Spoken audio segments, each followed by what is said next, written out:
மாசி சீரியலை மனோஜ் வீட்டில் தான் ரோஹிணியை வீட்டிற்கு சென்று சந்தித்தது குறித்து கூறுகிறார். அவர் வீட்டில் சாப்பிட்டதையும் சொல்ல விஜயா செம கோபமாக அடிக்கிறார், திட்டுகிறார்.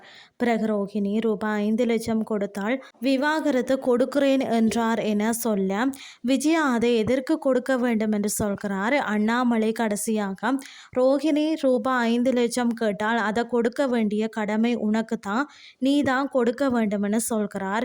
சத்யா முத்துவிற்கு போன் செய்து ரேகா மெசேஜ் அனுப்பியிருக்கிறார். நாளை எனக்கு போன் செய்கிறேன் என்றிருக்கிறாள், எனக்கு பயமா இருக்கிறதுன்னு சொல்கிறார். பிறகு சத்யா போன் பேசியதில் ரேகாவை திருப்பதி அழைத்து சென்றதை கூறுகிறார். அந்த விஷயத்தை கேட்ட முத்து ரேகாவிற்கு போன் செய்து மயக்கம் வந்தது போல நடி, தண்ணியே மூஞ்சில ஊற்றினாலும் எழாதேன்னு சொல்கிறார். ரேகாவும் அப்படி நடிக்க அங்கிருந்தவர்கள் மருத்துவமனையில் சேர்க்கிறார்கள். அந்த விஷயம் சிந்தாமணி அவரது கணவருக்கு தெரிய வருகிறது. ஆனால் சிந்தாமணி சொல்கிறார், முத்து கொடுத்த ஐடியாவில் தான் ரேகா அப்படி செய்துள்ளார், மற்றபடி பிரச்சனை இருக்காது, நீங்கள் உடனே அங்கே செல்லுங்கள் என கணவரை திருப்பதி போக கூறுகிறார். இதுதான் இன்றைய நாளுக்கான எபிசோட்.